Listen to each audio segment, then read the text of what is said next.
something that's really important for our students is just normalizing talking about struggles. We typically learn more from the mistakes that we make than the successes that we find. And if our students see us normalizing this idea, more importantly, to share what we've learned from those moments, I think it's going to help them develop in their mind this idea that, hey, we all struggle. It's important to be able to empathize with others, the peers around us, the leaders above us, the people we are leading.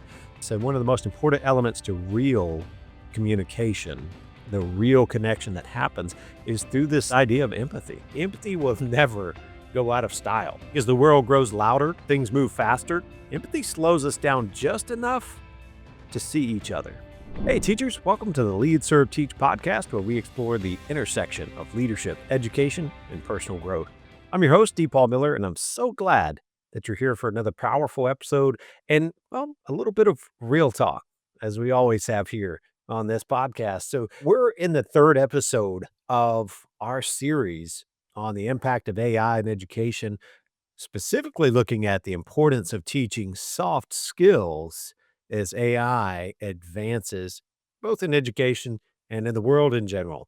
We've talked a lot about what the future holds for our students and the impact of AI on that future and what's going to be valuable in the future. We've talked about communication, the most valuable currency, and how that's a two-way street and how we can practice that in our classrooms with our students. And in reality, another superpower, if you will, I want to talk about today is empathy. Simon Sinek, he's one of the best experts out there when it comes to leadership. He said leadership's not about being in charge. It's about taking care of those in your charge. AI has so many abilities. AI is growing and progressing each and every day. And it's amazing to watch. It's exciting. It's maybe a little bit scary. But, one thing AI can't do is care. As educators, one of the most important things we can teach our students is the ability to care. All the AI algorithms, they're going to grow more and more sophisticated every day, but they lack that one critical human skill of empathy. Whether your students are going to go into the tech field, chances are they're going to work with AI somehow, some way. They could be in healthcare. They could be in customer service. They could create their own business. They could go in the military. Maybe they become educators themselves. I think in the future, those who can see and serve others, those are the ones that will thrive, the ones that will be leaders, that will find success. Even this world of AI progresses, they will be the ones have those skills that make them so unique and valuable. One of the things that empathy does for us gives us connection. And in reality, how do you make a deeper connection?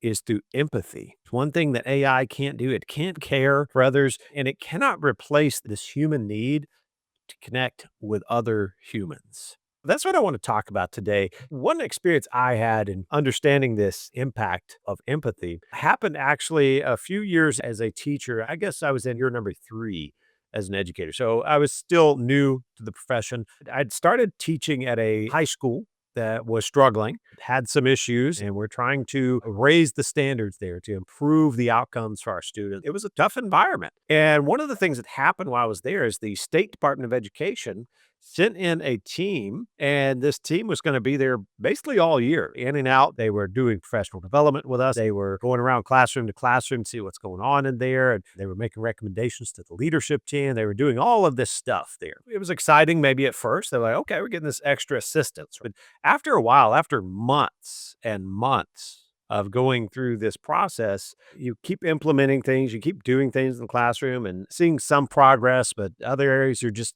ending up with questions because you're implementing something new, and there's always that implementation gap that's going to happen. And so I'm trying, I'm really pushing hard. And I remember a few months into that third year, I remember feeling burned out. Maybe you could say I was even ready to quit myself. And I remember I went down the hallway to another teacher. The teacher was the social studies department head. And I remember having a conversation, and some of it was just me blowing off steam. I'm kind of burned out.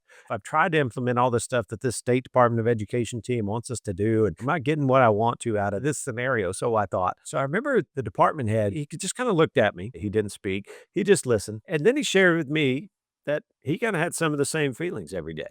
And, it was that moment where it felt like part of this burden I was carrying on my shoulders, it just kind of lightened up a little bit. There's other people at the school that are sharing this burden. We're trying really hard to improve this school and trying to improve what our outcome is for our students, trying to give them exactly what they needed to support them. And it was a heavy burden. It was a big lift. It was amazing to be able to speak with somebody, communicate with somebody and have them empathize, have them share the feelings that I was having. He said something to me as well. He said, "Paul, you're going to be here long after those people leave this school." I didn't think about it at that moment, but I remember the year after that when the State Department of Education team was heading out because our school had done what it needed to do. We did it as a team. We were all very proud of it.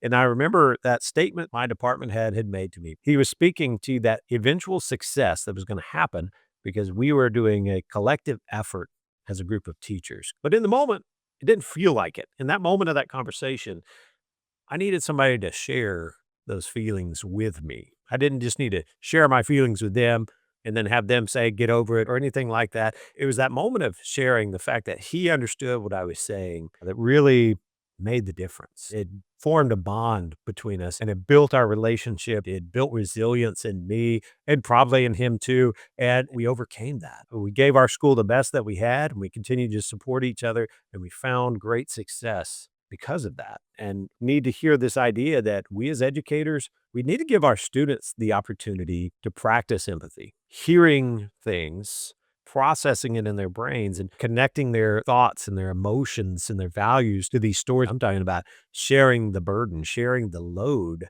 with others. So one tool I think we as educators can use is what I call empathy interviews. You can do something as simple as this. You can assign the students to go and ask 3 peers, 3 other teachers, 3 family members, whatever it is. Tell them just find 3 people that they're close to and to ask those 3 people about a challenge that they faced. And just listen, get that information, and then have the students summarize what they've learned into one sentence. And the one sentence should start with, "I never knew that," and then they can carry it on. And then you can follow that up however you want to. You can have a little reflection journal prompt if they're practicing writing a journal, or you can have them come back and maybe share out in the classroom. Each student can share out some time. You can follow it up however you want to, but it's a great way to have your students start practicing empathy, both in the questions that they're asking others and also in their response, both to that person and to themselves as they process the information. It's amazing how simple questions, when worded correctly, can produce amazing responses. These exercises create safe spaces really to open up in our classroom, creates moments where they get to practice listening deeply. Something that's really important for our students is just normalizing talking about struggles. We typically learn more from the mistakes that we make than the successes that we find.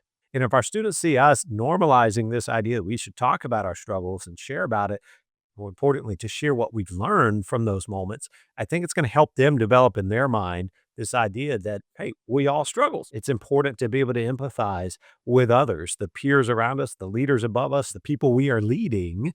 So one of the most important elements to real communication, the real connection that happens is through this idea of empathy. So we need to be providing our students on a daily basis or at least a weekly basis, this opportunity to practice empathy and coming to realize that it's okay to look at their life. It's okay to talk about struggles. And in fact, one of the most valuable things to talk about and discuss and share those things. Empathy will never go out of style. As the world grows louder, things move faster. Empathy slows us down just enough to see each other. And that's why it's so important.